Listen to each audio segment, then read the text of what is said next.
Okay, well, welcome everybody for today's webinar. My name is Greg Williams, and I'm a person in long-term recovery. For me, that means I haven't used alcohol or other drugs in just over 20 years now.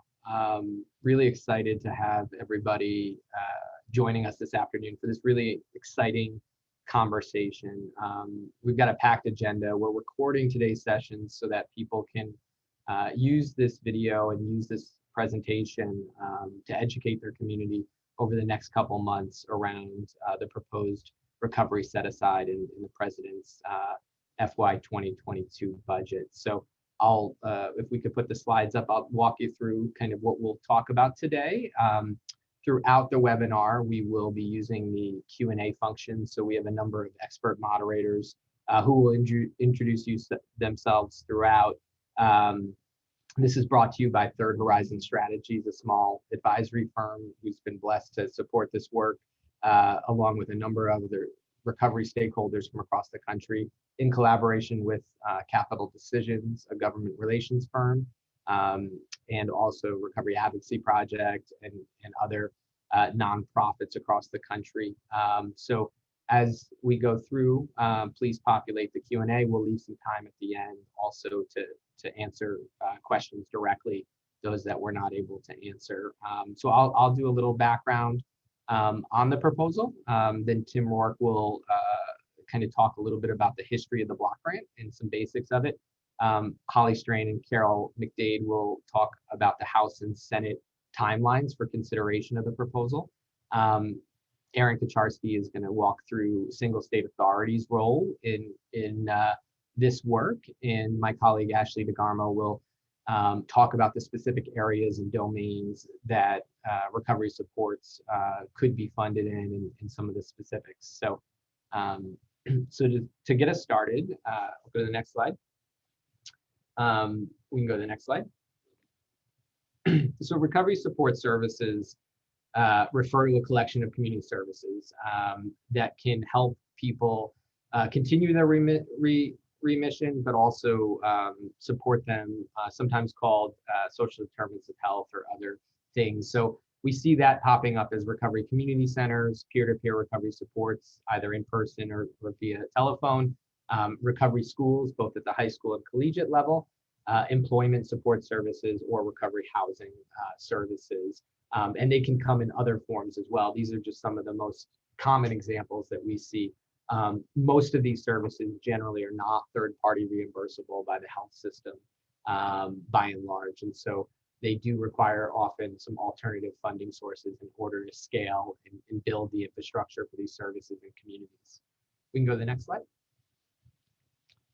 So from the Surgeon General's report a few years back, why do we need recovery support services? You know, effectively, individuals who sustain their recovery often take 4 to 5 years before their risk of reoccurrence drops below 15% or close to that of the general population, meaning that recovery is a lifelong journey.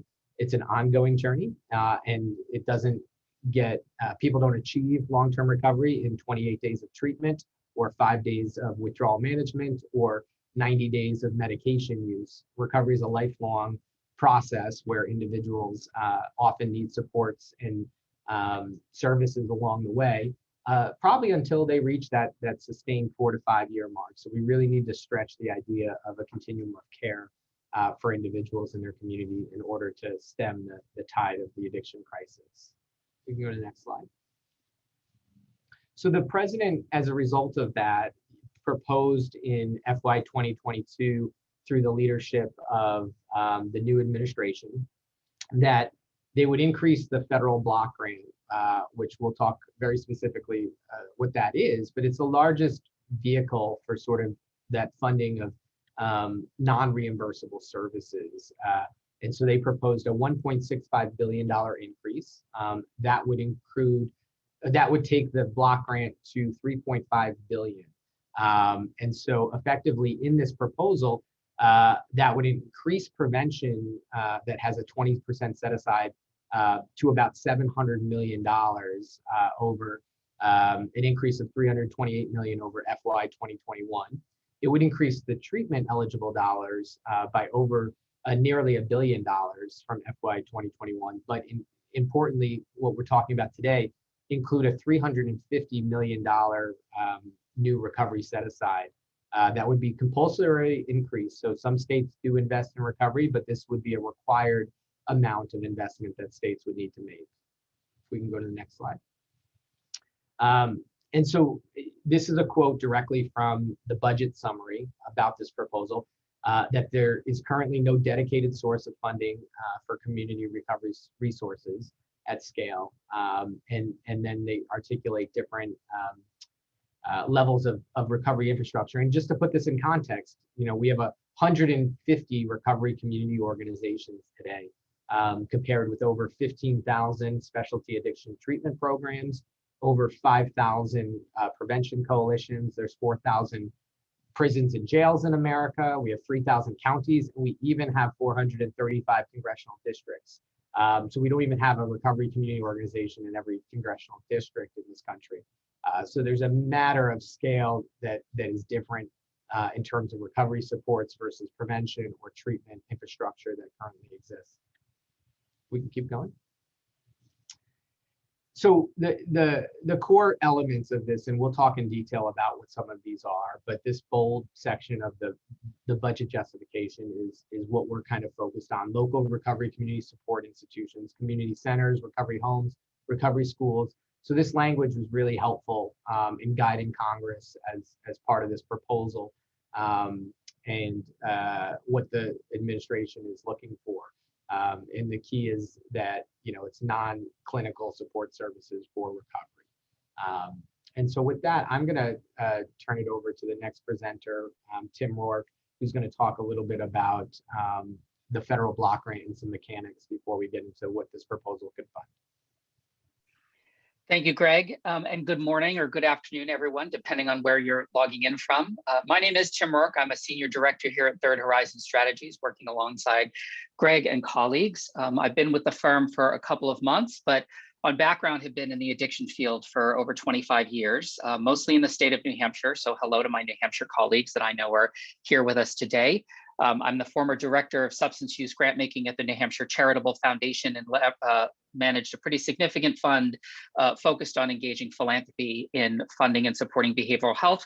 And I'm the former chairman of the Governor's Commission on Addiction in the state of New Hampshire, so pretty familiar with how to leverage and think about both federal funds and state funds to drive at solutions. I am not a person in long-term recovery. I consider myself a very proud ally, and I'm really thrilled to partner with Greg and everyone on this call and all of you in pursuit of this opportunity. So, as Greg said, the president's budget includes a number of different opportunities to increase funding for addiction services across the United States. But we're going to hover very specifically on the block grant. And to do that, I want to just take a couple of minutes and level set everyone on what the block grant is and its intended purpose. The block grant has existed at the federal level in a variety of different forms since the late 70s and early 80s. It's authorized by Congress. Every state, US territory, and tribal entity receives funding from this source. And the goal is to fund substance use prevention, treatment, and recovery services that, as Greg said, are not otherwise reimbursable from other sources. This is particularly true as we think about ongoing efforts to expand parity and the utilization of both public and private insurance to cover some parts of the service continuum. The block grant recognizes that not all services that are important to people who are struggling with addiction or seeking recovery are coverable by insurance. So the block grant is really intended to fill those gaps. Next slide. A little bit about how the substance abuse block grant works, and that's what it's called. SABG stands for Substance Abuse Block Grant. Not the greatest title in the world, but that's what it is by federal statute at this time. The block grant is appropriated and authorized by Congress through the budget process. Once those funds are authorized and approved by Congress, they're administered by the Substance Abuse and Mental Health Services Administration, SAMHSA for short. SAMHSA then doles out those dollars, and there's a formula for all of the states and territories that receive funds.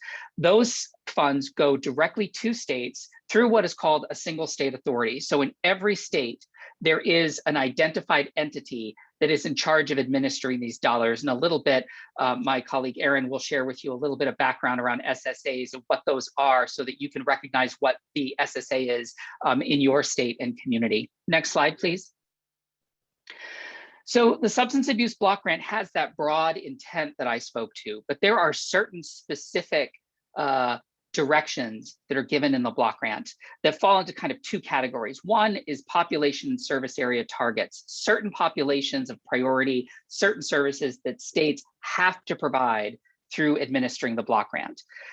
So you'll see here just a short list. There's very few of them actually: pregnant parenting women, IV drug users, TB services, and HIV services. What this means is that when states receive their block grant, they have to prioritize to ensure that they are spending resources across the continuum of care on these populations or these specific issues. There's not a dollar figure attached necessarily, but what it does mean is states have to be able to demonstrate that they are serving these issues and populations. There are, however, some elements of the block grant that are called set-asides. These are actual dollar figures in the block grant. So those total dollars that Greg talked about earlier, they're actually broken down that certain parts of the total funding are to be spent at a certain dollar level on certain things. The first two are small set-asides for the administrative cost of administering the block grant. So of that total figure, SAMHSA, of course, takes 5%, which allows SAMHSA to administer the grant, fund the necessary due diligence and research and oversight in order to make the block grant work across the country. Single state authorities in states and territories have a set aside that they can use to cover the administrative cost of managing, evaluating, and disseminating block grant dollars into community. There is another set aside, and as Greg said, the current president's budget includes a set aside for recovery. The mirror or the parallel methodology to that is in prevention, where since the early 80s, there's been what's called a 20% set aside for prevention services. And you see here on the screen some of the examples of what that set aside is asked for to do to really fund and support building out prevention services. It was developed in the early 80s in part because although the purpose language around the block grant is quite broad across the continuum of services, I think there was a recognition at the time that a lot of the block grant dollars were going into treatment. And there was a real desire to make sure that the block grant was being used by states to go more upstream, to do some of the evidence-informed practices that are known to prevent substance use disorders long-term. So that set aside has existed since the early 80s. My background has mostly been in prevention, so I've had a lot of experience with both the pluses and minuses of having a set aside like that in the block grant. And it is that model that is really being learned from in thinking about what could be possible in creating a set aside for recovery supports. Next slide, please. Just a couple of things that make the block grant and a potential set aside unique. And I saw some questions in the chat about other grant programs that you might have heard about at the federal level, strategic response to opioid epidemic, the state opioid response grants, B Corp, other grants of that nature. So the block grant is permanent. It has existed since, I said, the late 70s, early 80s. It has no sunset provision in it. Most other federal grants that go into states right now have a sunset, which means unless they are reauthorized by Congress or Congress extends the life cycle of that grant, those grants will ultimately end. But the block grant is permanent. So that becomes important because as we think about building long-term capacity in the substance use and behavioral health system, we need ongoing support over years, decades in order to make that work. And while certainly there have been waves where there have been conversations about potentially eliminating the block grant, it is one of the most stable, consistent federal funding sources available in substance use. And there is a similar block grant on the mental health side that you may have heard of as well. It is also flexible. So while there is guidance and there is intention that both Congress and SAMHSA pass down to states as to how they spend the dollars, ultimately, a lot of the decision-making around how to deploy those resources in communities is left to states. And there's a great amount of flexibility that can be used to determine how best to utilize those dollars on the ground in consort with other resources that may exist. The other thing that's important, and it's important about the prevention set aside as well, is that the set aside is a floor, it's not a ceiling. So in the case of the prevention set aside, it is 20%, and the language, however, is that states are required to use at least 20%. Some states use more, but you can't use less. So it provides a baseline while certainly giving additional opportunity to use more of the block grant for these critical services going forward. Next slide. All that being said, the block grant is not a panacea, and there are requirements and there are challenges and there are things to know about the block grant, because if we collectively are successful in securing a set aside for recovery supports, there will need to be continued work done on the ground in communities to make sure that those dollars are utilized effectively. So a couple of things to know. Like most federal grants, the block grant doesn't allow supplanting. What is that? What that means is that if you are running a service, a recovery center that currently is funded by the state opioid response grant, you can't take out that SOAR funding and replace it with block grant funding. You can't remove one federal funding source and replace it with another. So that's important as we think about what new services, what expanded services a potential block grant set aside could create. There are restrictions very typical of other federal funding sources. Can't be used for brick and mortar, can't be used for food, can't be used for lobbying. Again, those are all true with federal funding sources generally, but they're true here with the block grant. There are a couple of compliance issues that require states to comply with certain things in order to receive their allocation of the block grant. The first is something called SINAR. States are required to do tobacco compliance checks to make sure that retailers aren't selling to minors. There is a law that ties your block grant to your state's maintaining or achieving certain percentages of retail compliance in not selling tobacco to minors. I mention that because oftentimes block grant grantees are asked to participate and partner with their SSAs in making that compliance system work. There's something called maintenance of effort. So while the block grant doesn't necessarily require a dollar for dollar match, it does require evidence that states are investing their own resources in substance use disorder services in their community. And if your state falls below a lower threshold, you've run the risk of potentially seeing an impact in the amount of block grant you receive. The other thing which is important to keep in mind is that when Congress approves the block grant and it goes to SAMHSA and SAMHSA releases it to states, that is not cast in stone Bible of how those dollars can be spent. A lot of decisions are made at the state level. What that means is that states can make decisions around the types of organizations that are eligible for funding, of the types of priority services that they want to provide. So what comes from the federal government is not a mandate necessarily on how to spend every dime. So communities and advocates who are thinking about how to leverage these resources in their communities will need to not just think about what we can achieve working with Congress and our federal partners, but how to engage with that conversation in your local states and communities to make sure that your single state authority is making the right decisions based on priority for your community. And again, we're going to talk about that a little bit. Next slide, please. And so the last thing that I want to share with you is this is just a graph that looks at the funding history of the block grants since about 2016. So the blue bar is what the block grant has been historically. The yellow, that is STR and SOR. Again, those are time-limited, very specific grant opportunities that was released by the federal government in light of the opioid epidemic. The black bar that you see in 2021, those are additional dollars that were given to states that were targeting substance use disorder services in the COVID relief packages. So that last bar, that 2022 proposed, brings together both, again, the block grant as well as some of those special grant programs. You can get a sense of a real opportunity here to help stabilize systems that are hopefully being built even with this new influx of COVID relief dollars over the last year. I think that is my last slide. And with that, I will turn it over to my colleagues, Holly and Carol with CDI. Thanks, Tim. I'm Holly Strain with Capital Decisions. Carol and I are going to talk through the DC component of this advocacy effort.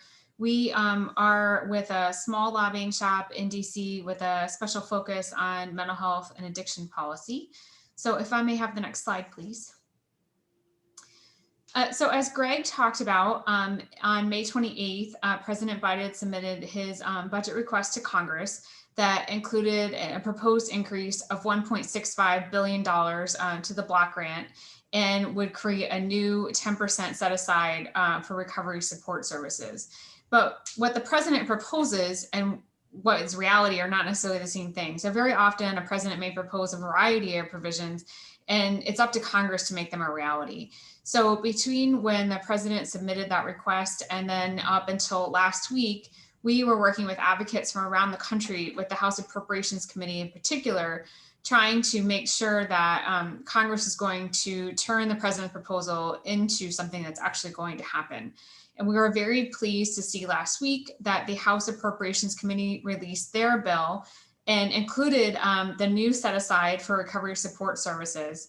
They did not increase the block grant quite as much as the president had proposed. They included a $1 billion increase, which was just short of the $1.65 billion that the president had included. The full House is scheduled to consider that bill before Congress goes on break for August. They'll consider it as part of a package of appropriations bills. Later, so over August, members of Congress will largely be home. When they come back in September, the Senate Appropriations Committee is expected to consider their bill. And one of the things that Carol is going to talk about in a minute is how the advocacy continues on that front and how folks can continue to be a part of that. The fiscal year will end on September 30th. And that's important because since the spending bills are almost certainly not going to be finalized before that deadline, a continuing resolution will be required. And during a continuing resolution, it's essentially flat funded. And hopefully, and that keeps the federal government operating. You may remember we've had some shutdowns the last few years. So that avoids that from happening. Hopefully, that continuing resolution won't go any further than maybe around the Christmas timeframe. And at that point, hopefully the House and Senate will have an agreed upon bill that they will send to the president for his signature sometime before New Year's. So the work over the next several months is going to be really critical to making sure that when we have a final bill, hopefully by the end of 2021, that the new set aside is included and that the funding levels for the block grant are as high as possible. And now if we can have the next slide, I'm going to kick that conversation over to Carol. Great. Well, good afternoon, everybody. Carol McDade here. I'm the woman in long-term recovery, and I do work at Capital Decisions, and Holly and I are colleagues. My role here is really to thank so many of you who have already gotten very involved in making the outcome that we had out of the House Appropriations Committee a reality. And if you haven't, what we want to do is inspire you that it's worth it to take your time, energy, and effort to get involved.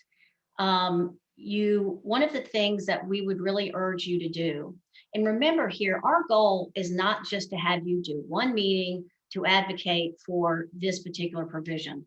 We want you to do that.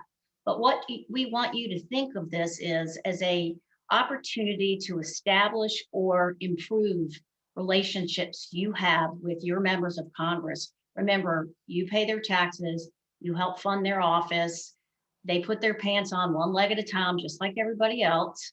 And we want you to really position yourself and your organization as the go-to person on addiction recovery in your state, city, and town. We want this to be part of and to give you a foot in the door if you don't already have a good relationships, by continuing to communicate with them.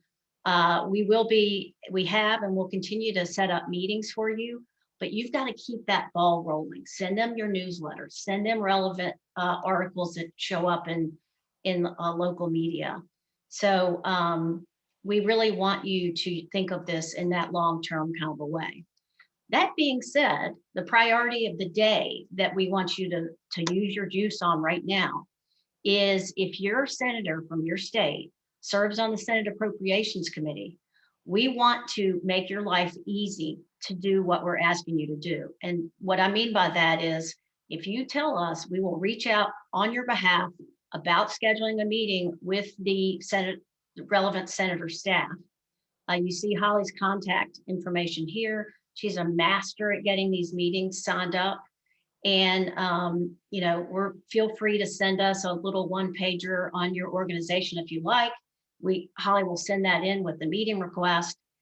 And Tim or Holly mentioned that hopefully If all goes well, Congress will spend much of their time back in their home states or congressional districts during the month of August. We'll say around the last 3 weeks in August, they will be home. And this would be a fabulous time for you to introduce your organization to them, introduce yourselves to them, and invite them to some kind of an event to tour your program. If you don't have a bricks and mortar place to bring them, you could always just invite them to another organization's place, or get creative in your community on where you could do this. Recovery is one of those things when people see it live. I've been doing government relations in this space for over 28 years, and recovery live, it can really grab people's attention. So inviting them or their staff to come and see recovery happening in person, I think can be very, very compelling. And in the meantime, this coalition, if you will, has also been cooperating with Faces and Voice of Recovery and Young People in Recovery. And we would ask that you sign your organization as an endorser of the set aside at the link that you see on your screen right there.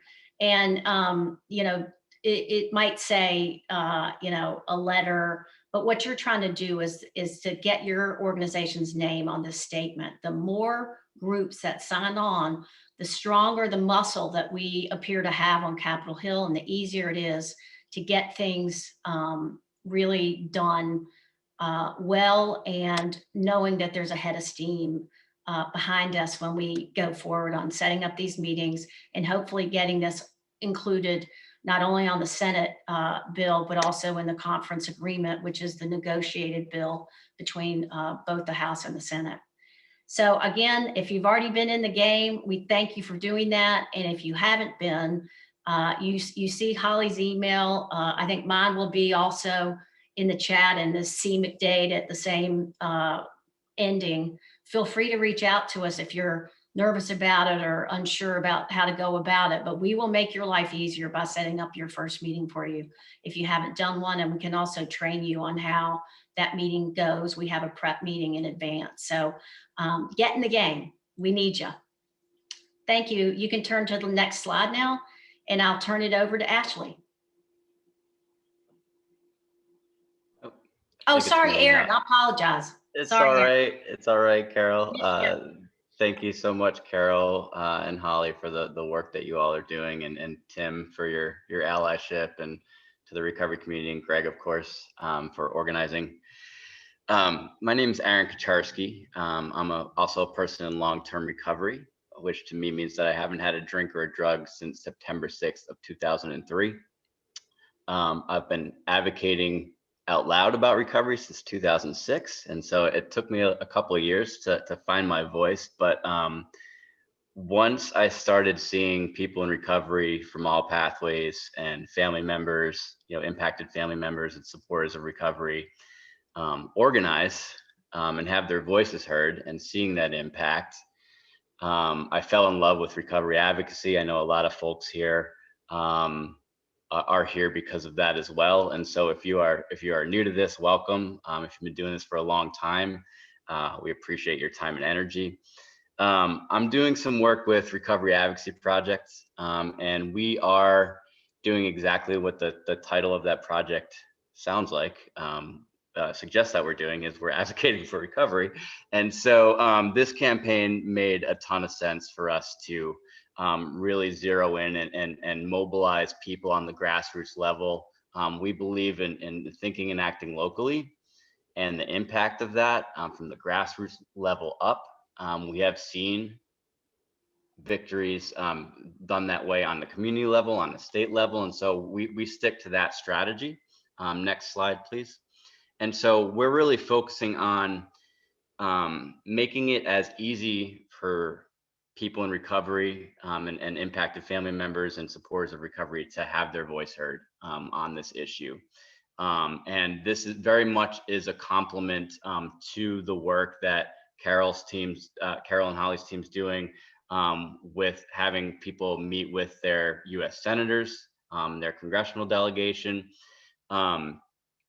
our strategy here, just in terms of having people's voice heard on the local level, is really to state governors and single state authorities. And so every time we say SSA on a call or a webinar or a training, somebody in the chat box says, "What's SSA?" And so I figured we'd spend just a second on that and explain what that is. Each state has a single state agency that is in charge of managing the public funded addiction treatment, prevention, and recovery service system.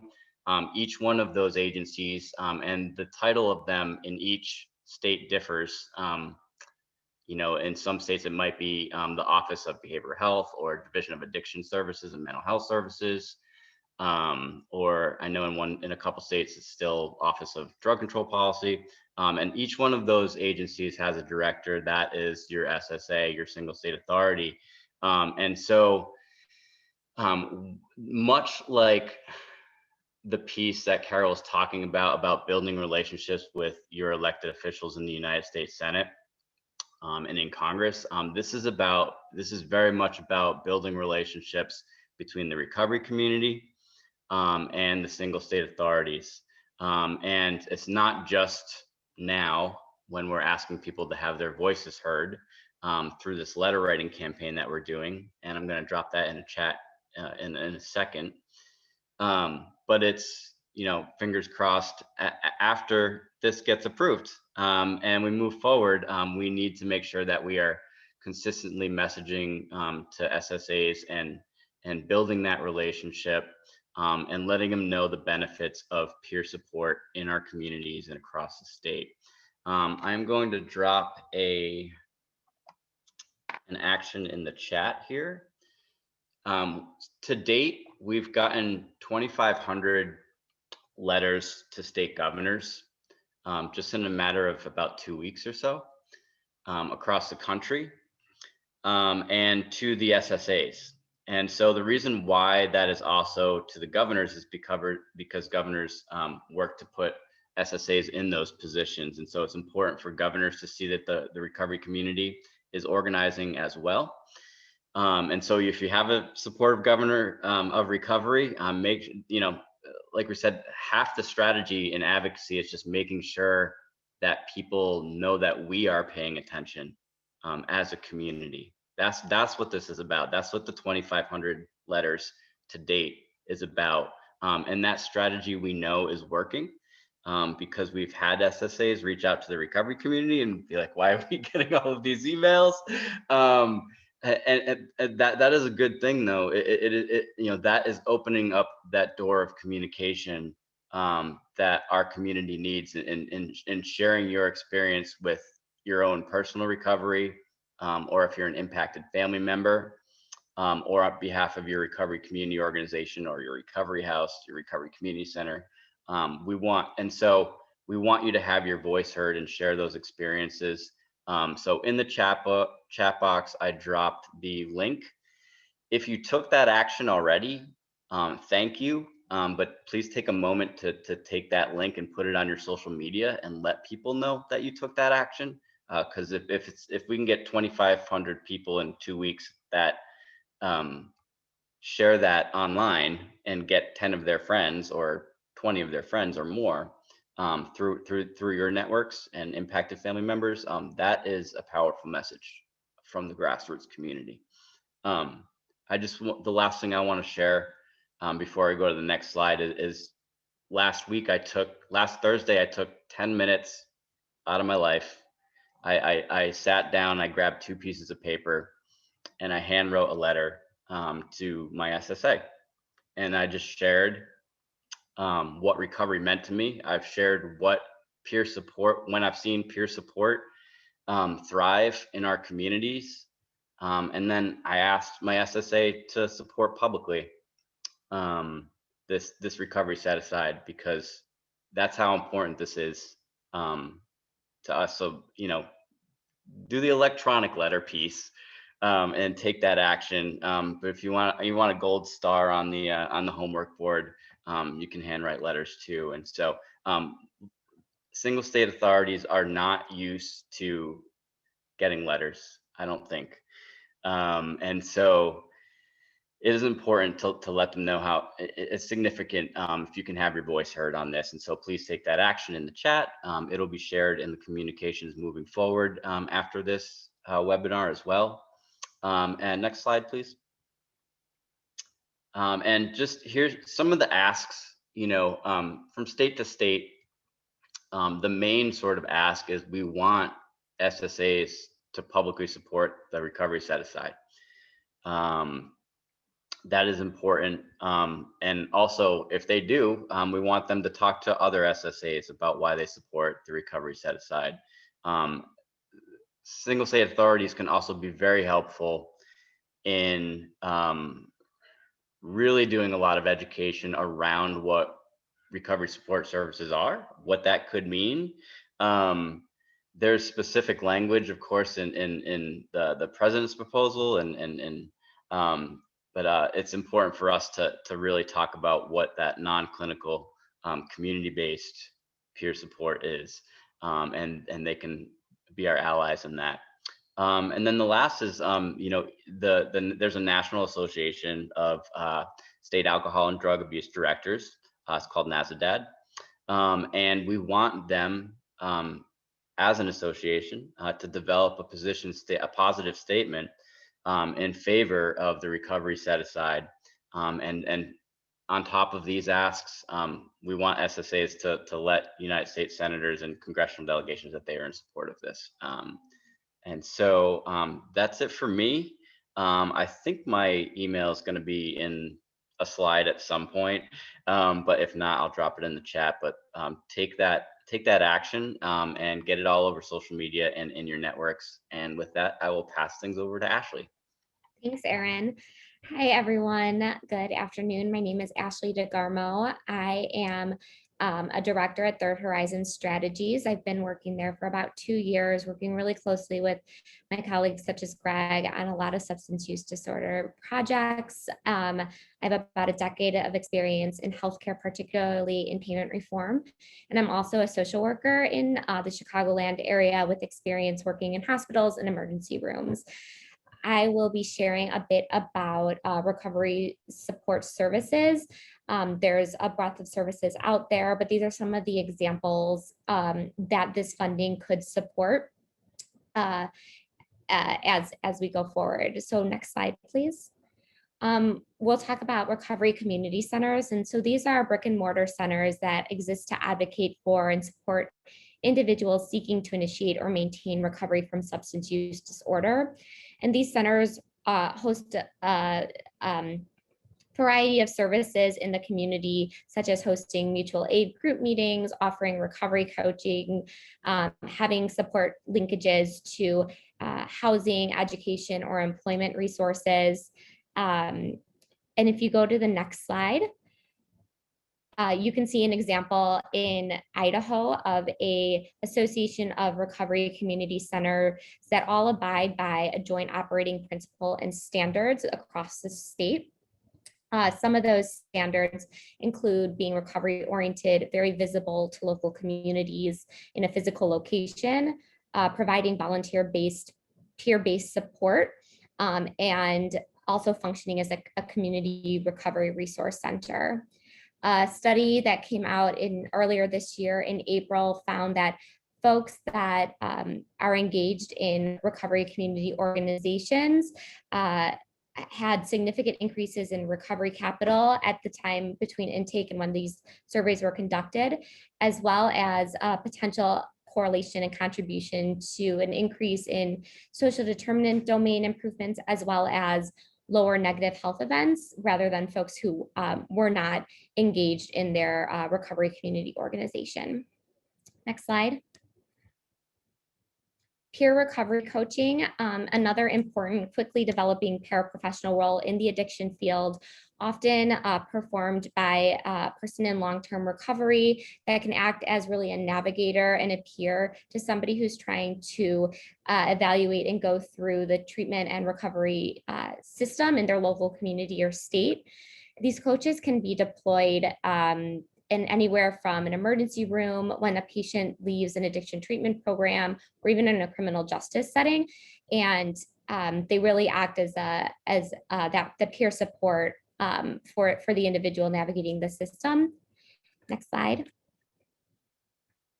One of the great example of a peer recovery coach in an emergency department actually is in Connecticut, and that was started by the Connecticut Community for Addiction Recovery.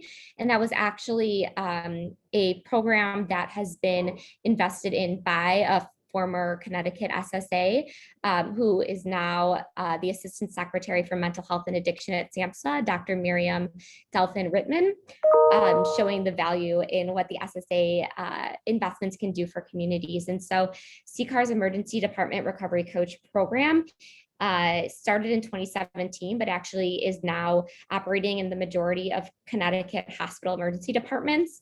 And in the first year, studies found that more than 97% of the emergency room patients that met with these peer coaches were actually connected to a formal treatment program or recovery support services while bedside meeting patients where they're at in the emergency department.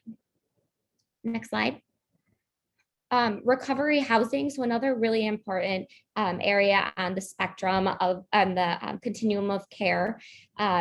Recovery housing is not just the brick and mortar stabilized housing for patients, but also includes wraparound services to help individuals move into recovery and moving into a stability for housing, employment, other social determinants of health. If you go to the next slide. An example of a state-based network for recovery residents is Missouri's Coalition of Recovery Support Providers. And that organization has been able to accredit 140 recovery homes over the past 3 years. That represents housing for 1,200 individuals, men, women, and families. This is an example of a service that was funded through SOAR funding, and that funds were able to, we were able to see an increase in the number of housing, the number of recovery houses that actually accepted folks on medication-assisted treatment, and then also an increased number of certified peer specialists. On the other side of the slide are the 9 hallmarks of recovery-focused housing. And this is super exciting. These were penned by Lori Chris, who is a SSA in Ohio. So the SSAs do have some recovery expertise that can help really guide operating principles to some of these recovery services. And some of the housing hallmarks listed is really emphasizing the autonomy of individuals. Housing is a choice rather than a clinical placement. Housing is not just the brick and mortar, but rather the wraparound services as well, including located in communities with expectations to support individuals living in those houses with community-based resources. Next slide. Recovery high schools, they are a secondary school that's designed to be a substance use-free high school for students that are in recovery. They tend to be mostly funded by private and public entities. However, in 2017, Mission High School in Las Vegas became the first recovery high school that was covered completely by public funding. Some of the efficacy in a study in 2017 that showed the value of recovery high schools focused on a cohort of students that were engaged versus a similar cohort that were not engaged in recovery high schools. They found dramatically increased high school graduation rates, significantly lower odds of dropping out of high school, significantly less overall absenteeism and abstinence, or significantly greater declination in alcohol, marijuana, or other drug use among these students. Move on to the next slide. And this varies a little bit differently from the collegiate side of recovery programs. And so the collegiate recovery programming emphasizes a supportive environment within a collegiate institution. that reinforces the decision to engage in a lifestyle of recovery from substance use disorder, and also emphasizes the value of peer recovery support services. And a great example of this is in North Carolina, where they actually were able to receive funds, federal funds, through an executive order dedicated to these services. And this program has expanded, as you can see, since 2013 quite significantly, the number of schools that are engaging in collegiate recovery and the type of offerings that they offer to students in long-term recovery, or that are available for all students interested. And then the last slide, those are just a small sampling of some of the activities that could be funded. Just a reminder that these services can be delivered in all ways, shapes, and forms, and can be targeted as necessary to support populations in the best way fit. So for instance, via technology, there's a multitude of apps out there that provide peer-to-peer recovery support, contingency management programs, Zoom style recovery support that folks can access in the privacy of their own home or when they're out of town, recovery asset mapping tools to see where communities have assets or deficits in support services that would be required in the continuum, and then asynchronous recovery supports. These services can be delivered by a statewide network, and this network is really to strengthen recovery community organizations as a key partner in the delivery of recovery services. So we saw a couple examples on the other slides, such as Missouri and Idaho, that have really partnered to strengthen and advocate for more services. And then lastly, there's different programs that can be developed and targeted for different populations. So criminally justice involved populations, Black, Latinx, other people of color, Indigenous populations, LGBTQ+, and then faith-based entities that can address any of the cultural competency needs that a recovery program can address. And with that, I will pass it back to Greg, who's been monitoring our Q&A. Hey, thank you, Ashley, and thank you everybody for the compliments and the comments and the engagement, throughout. We will post this recording and the slides and email everybody who registered for this webinar, and that will be publicly available within a couple days. A couple of the things that came in, both from Randy Anderson and Joel Pamalis, centered around eligibility of entities. Randy asked a little bit about nonprofits versus for-profits, and Joel asked about an accreditation process within the existing state agency. So I'll answer a little bit of this and probably kick it to Tim Rourke to answer more of it. There is a lot of state discretion. SAMHSA does not today provide guidance on whether entities need to be nonprofit or for-profit. I will say many of the small businesses that support recovery are in the housing space. Based on our initial research, there are some other recovery support businesses. We are exploring the ability for single state authorities to use sort of a waiver voucher kind of program. So there was a program for years called the Access to Treatment and Recovery, ATR, where vouchers were provided where individuals themselves could purchase recovery support services like housing or transportation of their own choosing. So we're exploring kind of the possibilities of that, and that certainly might take some state innovation.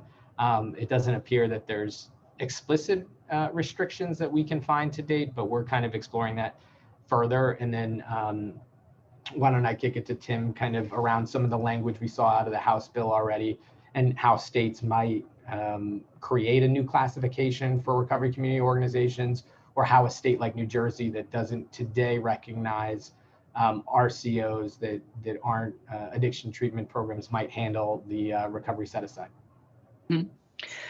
Thanks, Greg. And so we have attempted, I think, recognizing this tension between federal guidance and decision-making at the state level.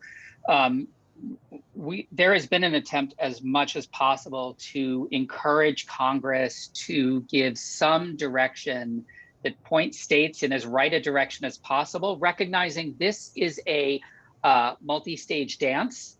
I'll borrow from what Carol said earlier. The action right now is, can we work to get this block grant set aside through the congressional budget process?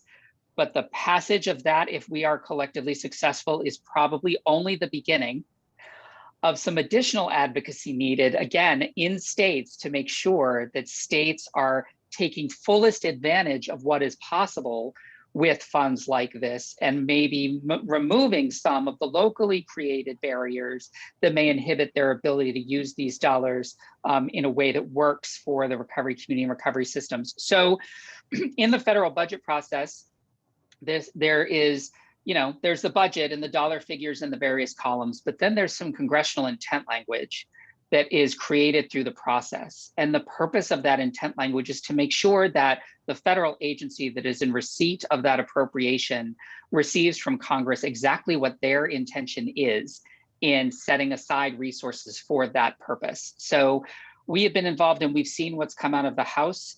At least at this point, that congressional intention is broad and covers many of the kinds of programs and services that Ashley went through.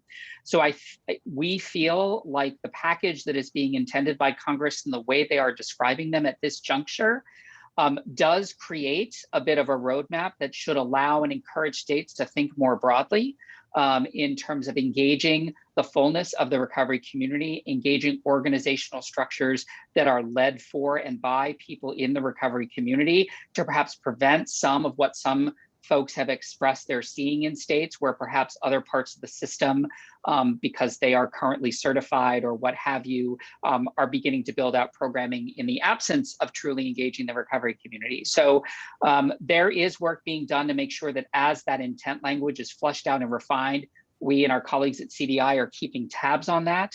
And I think we've been fortunate to have some opportunities to give feedback to keep that language in the right direction. And so we're going to continue to monitor that. But again, want to really encourage you and hear from you all as you go through your local processes and conversations. If there are barriers that exist in your states that are preventing even existing resources being able to be deployed to support recovery communities in your states, that information being fed up to us can be helpful. But federal action will not solve all of those problems. When this is all over, there is still going to be the need to engage at the local level, partnering with your SSAs, as Aaron described, to really make sure that those barriers are overcome and that state decision makers are able to make those decisions in a way that really works for the recovery community.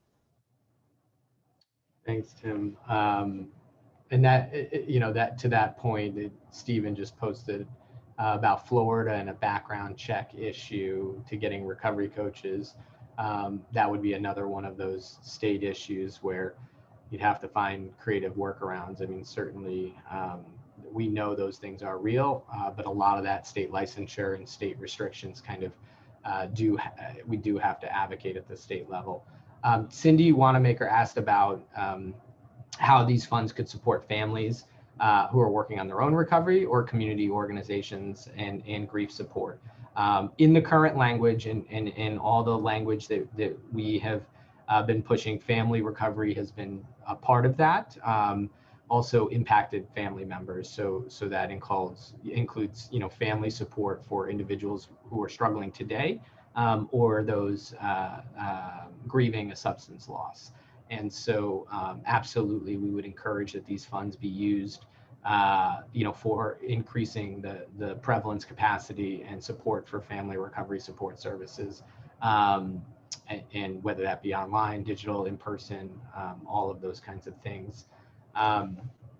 There was a great question just asked by Nathan Mitchell, and John Hewlick also asked about kind of other funding streams and other areas of proposals. John asked about the SAMHSA the B Corps program, the Building Recovery Communities program, as well as the Recovery Community Support program. Those two programs are very small, discretionary grant programs that SAMHSA administers today directly to communities, which is great. And so a lot of the language that we hope to see in the final passage of the block grant proposal will be drawn upon that work. So B Corps and RCSP kind of serve their exact purpose, right? Is you take discretionary grants, you explore, you pilot, you test, you figure out what works. We have continued those, but have not continued to fund them at the level that they need to be funded at. And so now this kind of proposal would scale that 10, 15, 20x in size and scale and scope, but building from the language and the definitions and the service coordination and all of the work that those discretionary grant programs have done through the years. And then Nathan asked about Senator Warren's proposal. So maybe Carol, do you want to talk about how this proposal might conflict or not conflict with Senator Warren's Comprehensive Addiction Resources Emergency Act that was just reintroduced? I think you're on mute. Sure. Yeah. So my sense is that it will not conflict with it.